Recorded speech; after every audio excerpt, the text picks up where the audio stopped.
안녕하세요.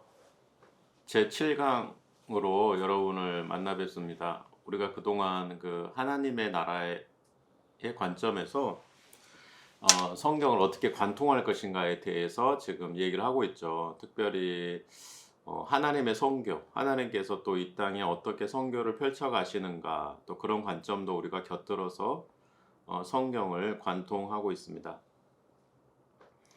여러분, 하나님의 나라라는 것은 쉽게 얘기하면 하나님의 통치를 얘기를 해요. 그러니까 하나님께서 왕으로서 이 땅, 그리고 온 창조 세계, 그리고 온 우주를 다스리신다. 거기에는 뭐 물리적인 세계뿐만 아니라 영적인 세계까지도 하나님께서 통치하신다는 그런 개념이 있는 거죠. 예수님께서 말씀하셨던 그런 하나님의 나라는 여러분, 그래서 그 하나님의 통치로 이해하시면 돼요. 그럼 누군가는 이런 질문을 던질 수 있을 거예요. 그 하나님께서 통치하지 않은 적이 있습니까? 맞아요. 하나님께서는 늘 그 통치하셨죠. 그런데 이제 예수님께서 말씀하신 그 하나님의 나라라는 것은 그 하나님의 통치 안에서도 굉장히 구체적이고 실제적이고 어떤 이제 정말 심각한 어떤 변화가 있는 거죠. 그 부분에 대해서는 우리가 다음 시간에 하나님의 나라와 신약을 연결시켜서 설명할 때 더 자세하게 말씀드리도록 하겠습니다. 여기서 여러분이 기억할 것은 하나님의 나라라는 것이 어려운 개념이 아니라 하나님의 통치를 얘기하는 것이다. 하나님의 통치라는 것은 하나님께서 이 창조 세계 전체를 통치하고 계신다는 것, 주권이 하나님께 있다는 것이죠. 그리고 우리가 하나님의 백성이기 때문에 하나님의 통치를 우리의 삶 속에서 받아들이고 하나님의 백성의 삶을 이 땅에서 구현해 가는 것, 그것이 바로 하나님 나라의 삶을 살아가는 모습이라고 할 수가 있겠습니다. 여러분, 그런 의미에서 하나님 나라를 이제 우리가 이해를 한다면은 기독교 신앙이라는 것이 뭐 어떤 거겠어요? 결국은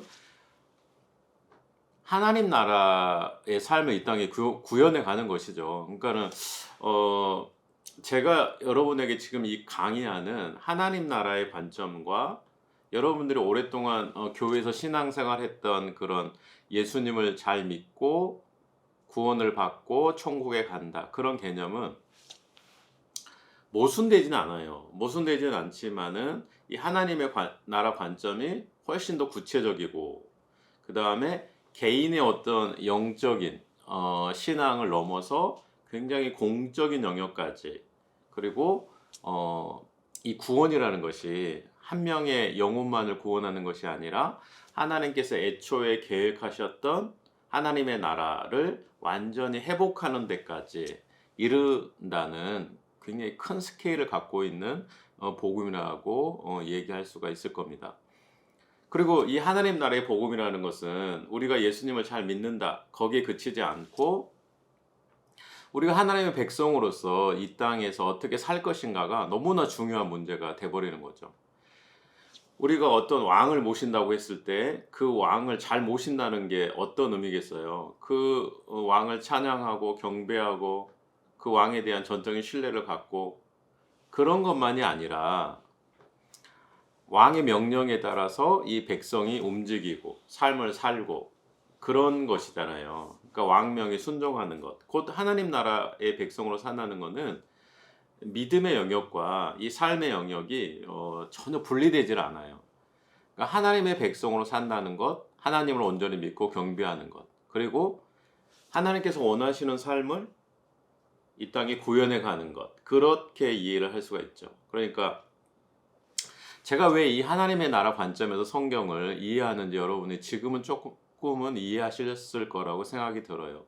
그러니까 개인적인, 굉장히 사적인 복음이 공적인 복음이 된다는 거죠. 내 영혼의 구원만을 얘기했던 복음이 나의 구원뿐만 아니라 이 창조 세계 전체를 구원하시는 하나님 나라의 복음이 된다는 거죠. 그리고 예수 그리스도를 단순히 믿고 고백하고 이렇게 신앙을 고백하고 그런 차원을 넘어서 예수 그리스도께서 나의 왕이시라면 그 왕이 말씀하신 말을 이 땅에 온전히 구현하는 것이 얼마나 중요한 건가를 하나님 나라 복음은 이야기를 해주고 있다는 데에 그 중요성이 있는 겁니다. 여러분, 하나님 나라 복음과 교회에서 일반적으로 얘기하는 예수 그리스도의 믿음의 어떤 그 신앙은 서로 상충하진 절대 않습니다. 그렇지만은 여러분들이 어떤 신앙의 성숙도를 위해서 하나님 나라 복음에 눈을 떠야 됩니다. 그리고 더 성경이 말하는 더 큰 복음으로 나아가야 되는 것이죠. 여러분들이 죽을 때까지 그런 어떻게 내 자신의 구원만을 위해서 그런 복음이 아니라 하나님께서 성경에서 거대한 물줄기로 흘러보내고 있는 이 하나님 나라 복음 안에서 여러분들이 살아가야 한다는 것을 이야기하는 것이죠. 하나님 나라 복음이라는 것은 창세기 1, 2장에 사실 잘 나타나 있어요. 하나님께서 이 천지를 창조하셨고 또 인간을 만드셨고 그 인간을 하나님의 형상대로 만들었는데 그 하나님의 형상은 하나님의 일을 대리하는 자, 청지기로서의 삶을 살아간다는 것, 그것인 것이죠. 그런데 창세기 3장에 가면은 그 하나님의 나라가 하나님께서 원래 의도하셨던 방향과는 가지 않는 모습을 우리가 볼 수가 있어요. 그거는 인간이 사탄이라는 뱀으로 묘사되는 사탄이라는 어떤 영적 실체에 굴복함으로써 그 방향이 어긋나 버리는 겁니다. 아담과 하와가 선악과를 따먹은 사건은 사과 하나, 그러니까 사과로 묘사되는 그런 선악과 하나를 따먹은 그런 개인적인 사건이 아니라 하나님 나라를 붕괴시키는, 어떻게 보면은 하나님을 나의 왕으로, 우리의 왕으로 모시는 그런 삶에서 사탄을 왕으로 모시는 삶으로 전환되어 버리는, 그래서 이거는 굉장히 큰 사건이라고 할 수가 있는 거죠. 여러분, 창세기 3장 이후에 보면은 이제 가인의 어떤 살인 사건, 노아의 홍수 사건, 이 노아 홍수 사건이라는 거는 인간의 죄가 너무나도 관영하고 만연해서 하나님께서 인류를 심판하시는 그런 모습을 우리가 볼 수가 있는 거죠. 그리고 창세기 11장에 가면은 이제 바벨탑 사건까지 이르는 그런 엄청난 일들이 계속 되고 있는 거예요. 그러니까 창세기 3장 이후에 하나님을 왕으로 모셨던 우리가 그 삶을 인간 중심 혹은 하나님과 대적하는 사탄의 중심으로 삶을 살아감으로써 하나님 나라가 붕괴되기 시작했고, 인간의 어떤 역사가 가인의 어떤 살인 사건, 그 다음에 노아의 홍수 사건, 바벨탑 사건에서 우리가 잘 볼 수 있듯이 더더욱 좋지 않는 방향으로 흘러간다는 것을 알 수가 있습니다. 그래서 오늘 이제 그 7강에서 얘기하는 부분이 굉장히 중요한 부분이에요. 저는 이 부분을 이제 언약을 가지고 이제 설명을 할 건데요. 아브라함의 언약, 모세의 언약, 그리고 다윗의 언약, 그리고 선지자들의 어떤 비전을 통해서 하나님 나라의 비전이 어떻게 신약까지 연결되는가에 대해서 말씀을 드리려고 합니다. 그러니까 오늘은요, 어떻게 보면은 창세기 12장부터 말라기까지 이어지는 정말로 구약 성경에서 너무나 많은 비중을 차지하는 것이 오늘 한 강의에 다 담기게 되는 그런 거라고 할 수가 있어요. 이걸 이제 언약 중심으로 우리가 이게 관통을 하는 거죠. 하나님께서는요, 당신의 일을 시작하실 때 어떤 사람을 선택하시고 그 사람과 언약을 맺어요. 이게 약속을 맺는 거죠. 일종의 계약이라고 할 수가 있습니다. 그런데 하나님 나라를 회복하는 가장 구체적인 언약이 아브라함을 통해서 맺어지는 거예요. 창세기 12장은 저는 묘사하기를 우리가 어떤 길을 갈 때 머릿속에 딱 생각이 난 거죠. 아, 우리가 잘못된 방향으로 가고 있구나. 그래서 운전대를 확 돌리는 그런 장면이라고 할 수가 있어요.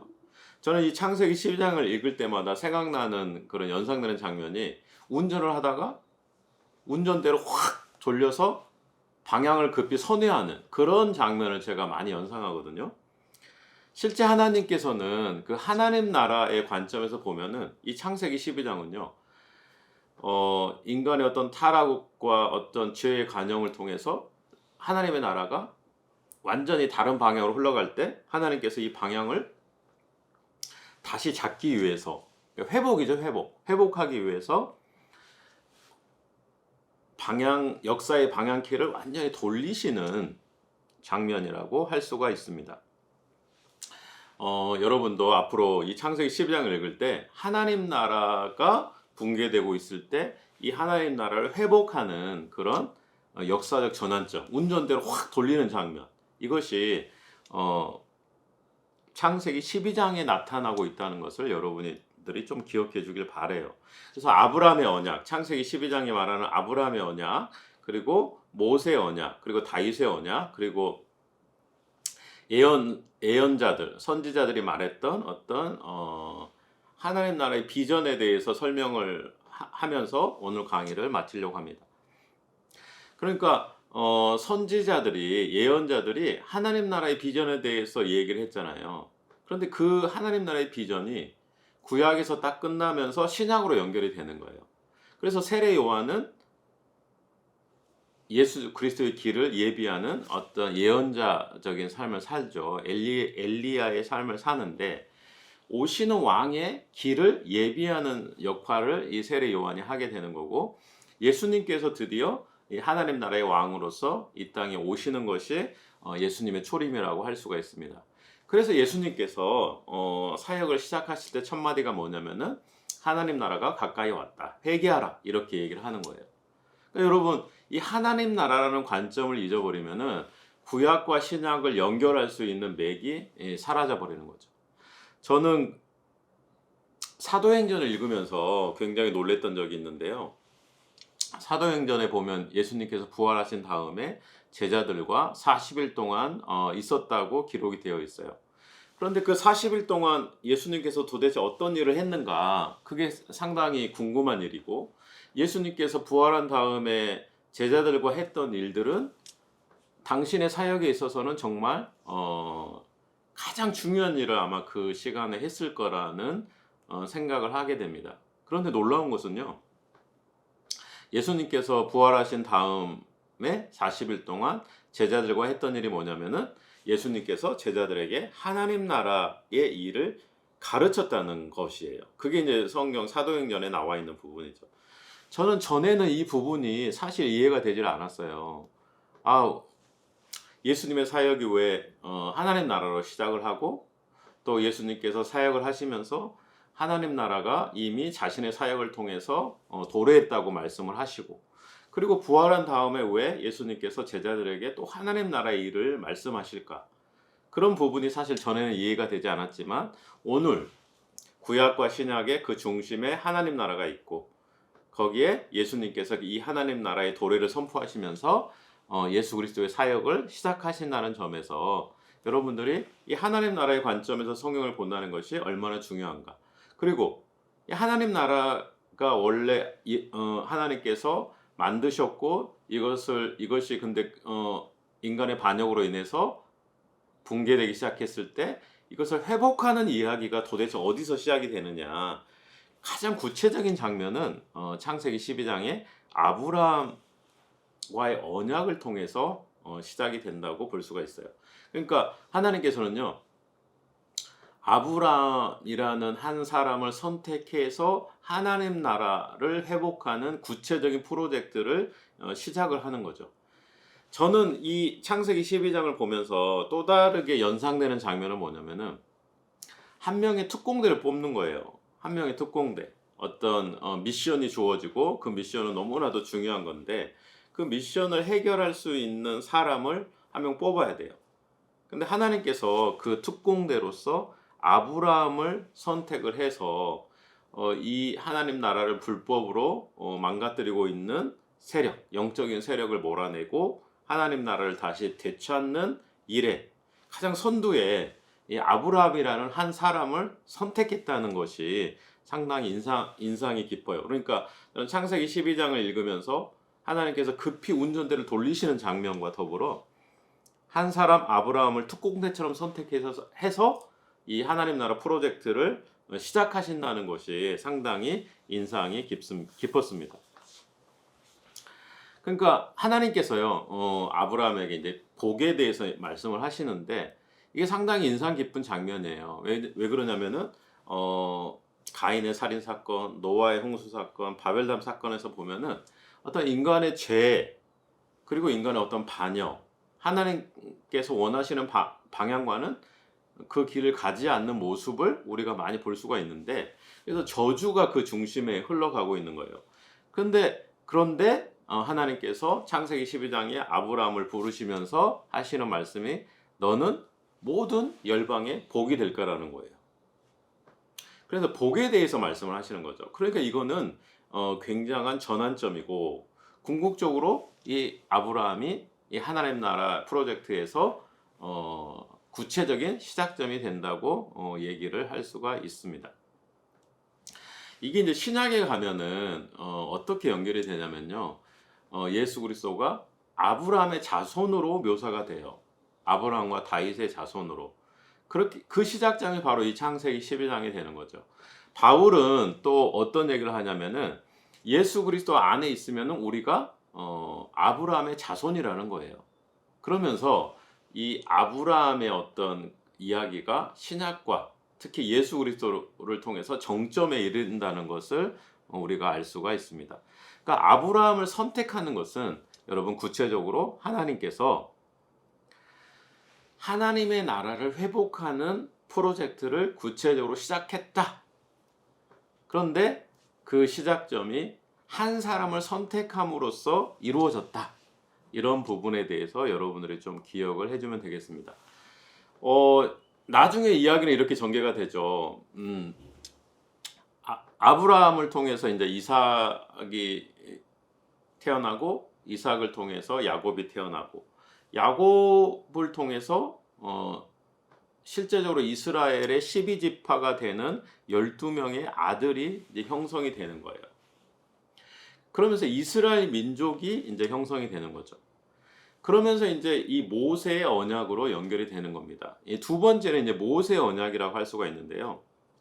이게 너무나 유명한 사건입니다. 출애굽 사건인데 애굽은 이집트죠. 그러니까 출애굽, 이집트를 탈출하는 이야기가 바로 모세와의 언약 사건을 이제 배경이 되는 건데요. 이야기는 이렇게 돼요. 모세가 하나님의 부르심을 받아서 이집트의 노예 상태로 있었던 이스라엘 백성을 이렇게 출애굽시키는 장면입니다. 결국 모세는요, 하나님의 도우심으로 인해서 이스라엘 백성을 이집트에서 탈출시켜요. 근데 여기서 중요합니다. 이 사람들이 시내산에서 하나님과 언약을 맺는다는 거죠. 계약을 맺는 거예요. 그러니까 계약의 중심은 이거예요. 아브라함이나 모세나 다윗이나 여러분이나 하나님 나라의 관점에서 우리가 성서를 본다면은 이 언약이라는 것은 하나님을 우리의 왕으로 모시는 거예요. 인정하는 거죠.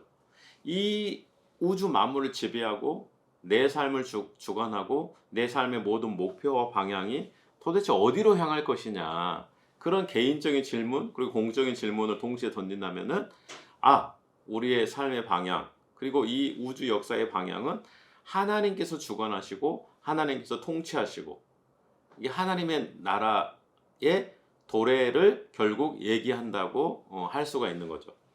그러니까 언약의 핵심은 뭐냐면요, 하나님을 왕으로 모시는 거예요. 그러니까 이스라엘 백성들이 모세를 통해서 시내산에서 언약을 맺는데 이스라엘 백성들이 하나님을 도대체 어떤 분으로 모시는 거냐, 그거는 이스라엘 민족의 왕으로 모시겠습니다. 그런 겁니다, 결국. 그리고요, 그럼 이스라엘 백성들은 도대체 뭐가 되는 거냐? 그 언약을 통해서 하나님의 백성이 되는 거예요.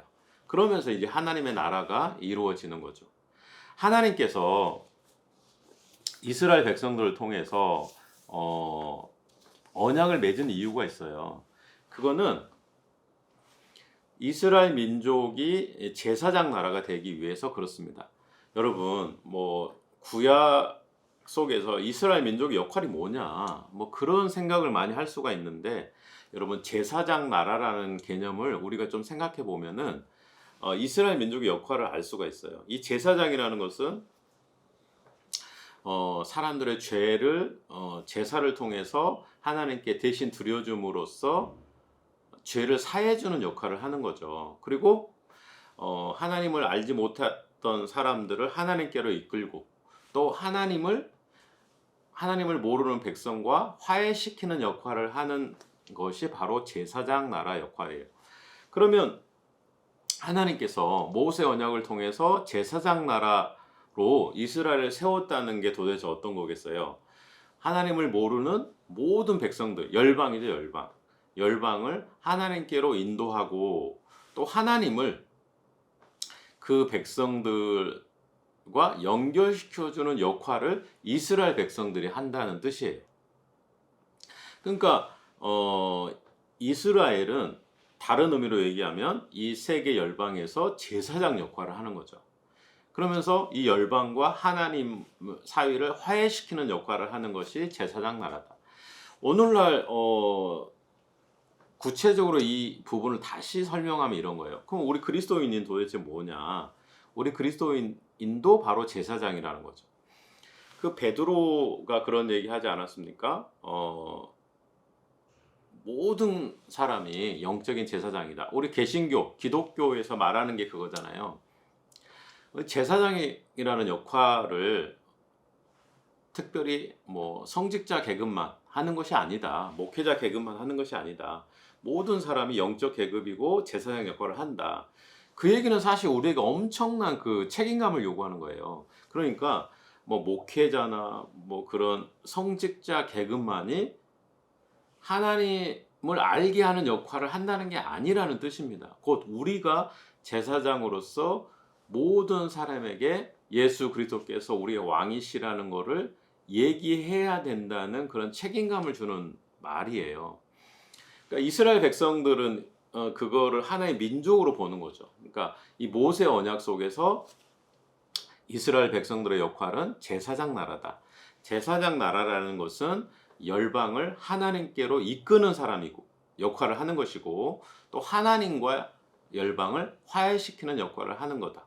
그러면 제사장의 역할, 그러면 열방은 이 제사장 나라 이스라엘을 통해서 하나님을 발견하는 그런 역할을 하겠죠. 그러니까 하나님께서 이 모세 언약을 통해서 하시는 말씀은 뭐냐면은, 너희가 나를 왕으로서 잘 섬기고, 그리고 왕의 계명을 잘 지킨다면은 너희는 하나님의 축복을 받고 제사장 나라 역할을 잘 감당할 거라는 거예요.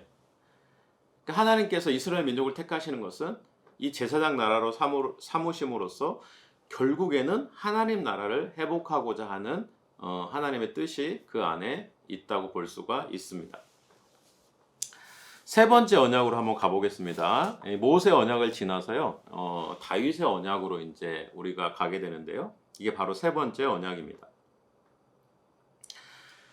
다윗은 이스라엘의 그 통일 왕국을 이룬 왕이라고 우리가 얘기를 하거든요. 모세와 의 중재를 통해서 언약을 맺은 다음에 결국은 가나안으로 들어갑니다. 그리고 나서 가나안에서 이제 사사 시대가 시작이 되는 거예요. 이 사사 시대라는 것은 왕은 아닙니다. 왕 전 단계 하나의 지배자라고 할 수가 있는데, 하나님께 소명을 받은 카리스마적 지도자라고 할 수가 있죠. 이 사사 시대가 지나고 나서 왕정이 시작이 되고요. 이스라엘의 첫 번째 왕은 사울이었어요. 그 다음에 이제 다윗이 두 번째 왕이 되는데, 사실은 이 다윗은 이 통일 왕국을 이루는 왕이 되는 거죠. 그리고 그의 아들이 이제 솔로몬이 있는데, 하나님께서 사울을 선택했지만은 사울은 하나님의 백성으로서, 그러니까 하나님 나라의 관점에서 보면은 하나님을 왕으로 모시고 섬기고 그의 말을 순종하는 것, 이 삶을 통해서 왕의 백성의 모습을 보여주는 것이 사울의 삶이어야 되는데, 사울은 그런 모습을 보여주지 못했죠. 그래서 결국 하나님께서는 다윗을 불러서 다시 당신의 역사를 시작하시는 거예요. 그래서 이제 다윗이 하나님과 언약을 맺게 되는 겁니다. 다윗은 성경이 평하기를 뭐라고 평가를 하냐면요, 하나님의 마음이 합한 사람이었다, 이렇게 평가를 해요. 여러분, 성경을 읽다 보면요, 다윗도 많은 실수를 하게 됩니다. 어떤 면에서 보면은 여러분보다 더 문제가 많은 사람이에요. 그럼에도 불구하고 성경이 왜 다윗을 하나님의 마음이 합한 사람이라고 이렇게 평가를 내렸냐면은, 하나님의 백성으로서 하나님을 향한 어떤 마음은 변하지 않았던 거예요. 그러니까 그의 삶 속에서 부족함과 죄도 넘쳐났지만 그럼에도 불구하고 하나님을 향한 마음은 다윗에게 그 일생을 통해서 변함이 없었던 거죠. 그래서 하나님의 마음에 합한 사람이라고 성경이 평가를 하고 있는 겁니다. 이 다윗 언약은요, 사무엘하라는 성경이 있어요. 구약 성경에 사무엘하 7장에 기록되어 있는데, 하나님께서 다윗 왕가를 축복해 주는 거예요, 한마디로. 그러니까 뭐냐면 다윗 왕가가 하나님의 축복에 의해서 계속될 것이라는 거죠. 그러니까 우리나라에도 뭐 조선 왕조가 있지 않습니까? 조선 왕조가 망하지 않고 계속될 거라는 거예요. 근데 이제 사실은 조선 왕조는 이미 망해버렸죠. 근데 다윗 왕가도 사실 망합니다. 그럼 하나님의 언약이 틀린 건가? 이제 그런 질문이 나올 수가 있는데요. 하나님께서 다윗을 축복하면서 조건을 달았어요. 그거는 아브라함, 모세 똑같아요. 다윗 언약까지 똑같은데 뭐냐면 하나님의 백성으로 삶을 살아가야 한다는 것이죠. 그러니까 하나님의 백성으로 삶을 살 때 다윗 왕가는 영원할 것이다. 그런 하나님의 어떤 약속이 다윗 언약을 통해서 드러나는 거예요. 그런데요, 문제가 생겨버려요. 다윗의 후손들이라든가 아니면 다윗 왕가를 계승했던 남왕국은요, 나중에 어떤 생각을 해버리냐면은, 하나님의 어떤 축복은 영원할 것이라고 생각하는 거예요. 조건 없이. 하나님께서 다윗과 언약을 맺었으니까 다윗 왕가는 어떤 상황에서도 멸망하지 않을 거라고 생각을 해버리는 거죠. 여러분, 우리가 자동 판매기에 돈을 넣고 단추를 누르면은 음료가 나오잖아요. 그런 거랑 똑같아요. 하나님께서 다윗 왕가를 축복했어. 그러니까 어떤 일이 있어도 다윗 왕가는 망하지 않아. 그러면서 자신의 삶, 곧 하나님의 백성으로서의 삶에 대해서는 관심이 없게 되어버리는 그런 일이 일어나는 거죠.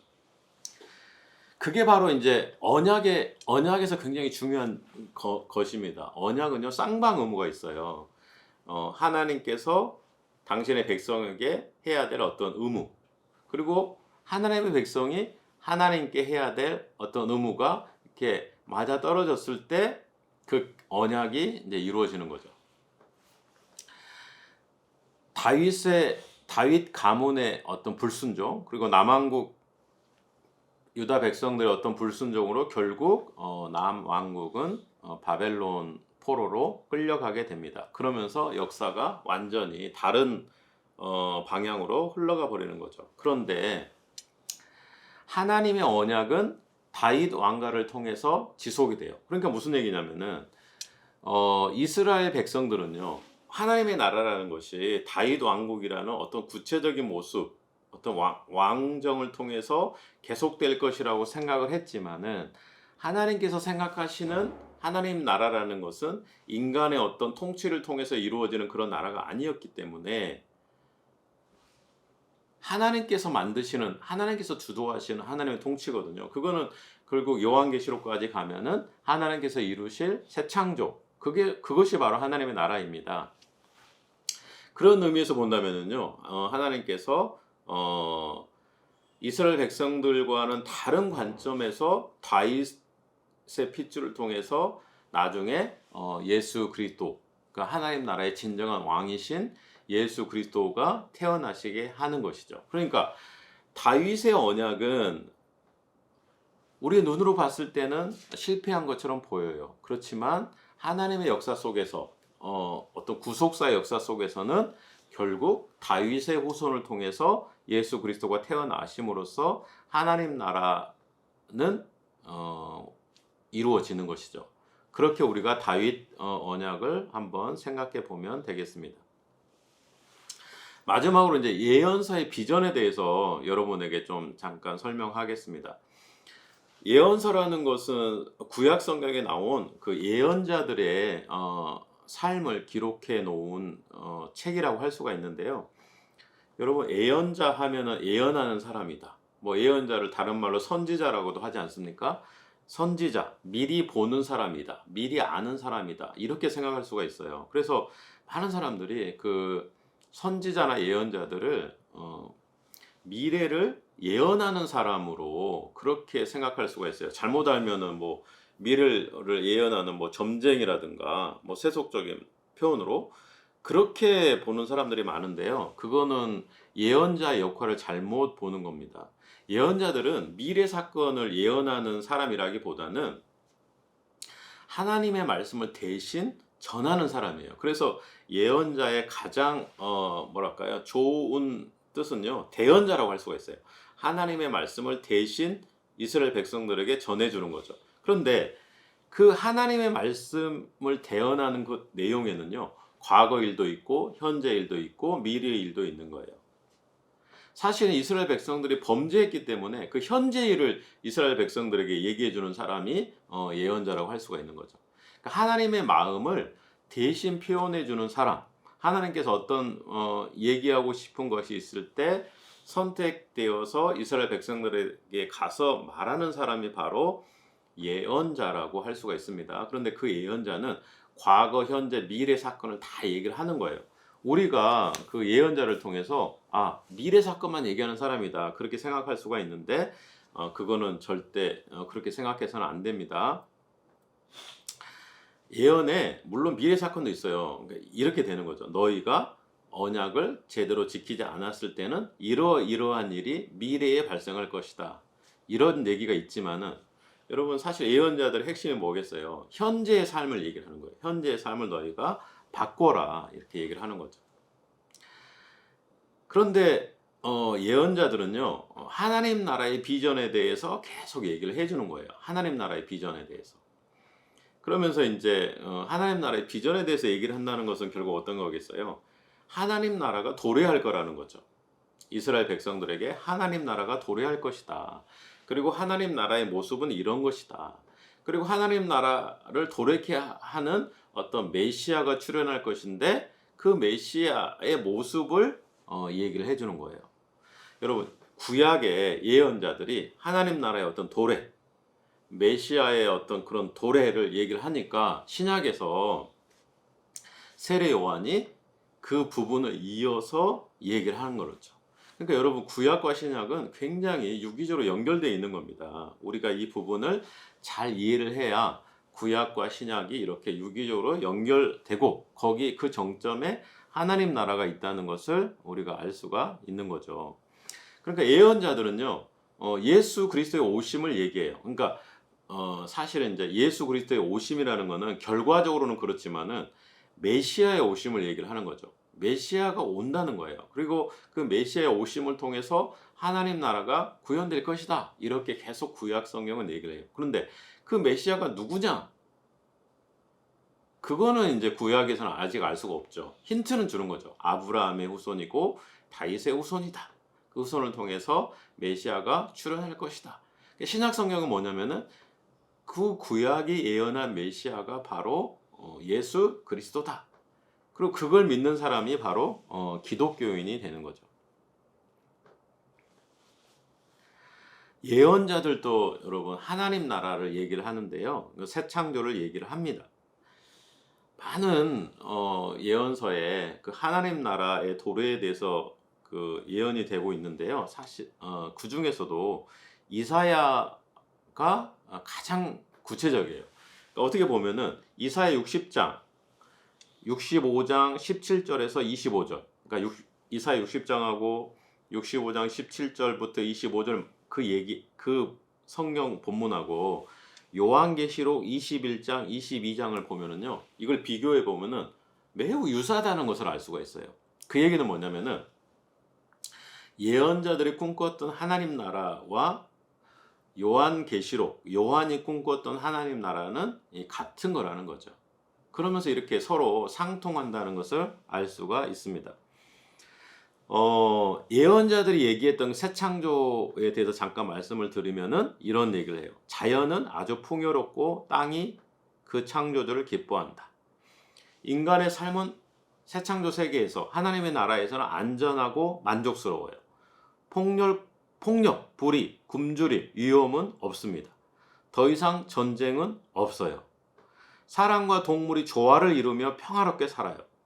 사람들은 다시는 불순종하며 하나님께 등을 돌리는 일은 일어나지 않습니다.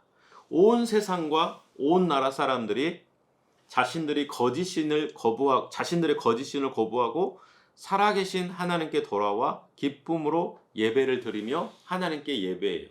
이게 바로 이제 구약의 예언자들이 하나님 나라를 꿈꾸면서 바랬던 것이거든요. 그런데 이것이 바로 신약에서도 그대로 나타나고 특별히 요한계시록 21장과 22장에 나타나요. 그러니까 예언자들의 어떤 꿈꿨던 하나님의 나라, 그리고 요한이 얘기했던 하나님의 나라가 서로 이렇게 이어져 있고 그 중간에 예수 그리스도께서 나타나셔서 하나님 나라가 가까이 왔다. 그렇게 선포를 하는 거죠. 그렇게 되면은 여러분 성경이 하나님 나라로 이렇게 조화롭게 이어진다는 것을 알 수가 있습니다. 여러분 이제 구약 성경이 끝난 다음에는 이제 신구약 중간기라고 불리는 이제 시기가 나타나게 되는데요. 이 신구약 중간기를 거쳐서 이제 신약이 이렇게 드러나게 됩니다.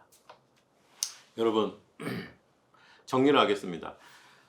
하나님 나라라는 것은 구약 성경에서 이렇게 관통하는 하나의 주제인데 이 하나님의 나라가 망가지기 시작하면서 얼마나 망가질지 알 수가 없는 그런 이제 시간이 흘러가는 거예요. 그때 하나님께서 하나님의 나라를 회복하는 일을 본격적으로 시작하셨는데 그것이 바로 창세기 12장 아브라함을 선택하면서 시작이 되는 거예요. 그러면서 이 언약은 이스라엘 민족과 다시 갱신되는데요. 시내산 사건에서 모세 언약으로 그리고 이스라엘 민족들이 하나의 왕국을 이뤘을 때 다윗을 통해서 언약이 이루어집니다. 그런데 이스라엘 백성들은요, 이 언약이 기계적으로 생각을 해요. 그러니까 하나님의 백성으로서의 의무를 생각하지 않고 하나님께서 우리를 무조건 보호해 주실 것이다. 우리나라를 축복해 주실 것이다. 이렇게 생각을 하는 거죠. 그래서 하나님은 이스라엘이 바벨론의 심판을 받게 하십니다. 그래서 남왕국이 멸망하게 되는 거죠. 그렇지만 하나님은요, 당신께서 꿈꾸셨던 하나님의 나라의 역사를 계속 펼쳐가세요. 그래서 아브라함과 다윗의 자손 예수 그리스도를 통해서 신약으로 하나님의 나라가 연결되는 어떤 그런 그림을 보여주십니다. 네, 여러분 구약을 통해서 하나님의 나라가 어떻게 연결되는지에 대해서 말씀드렸습니다. 다음 시간에는 신약과 구약이 구체적으로 하나님 나라와 어떻게 통하는가 다시 한번 더 자세하게 말씀드리겠습니다. 감사합니다.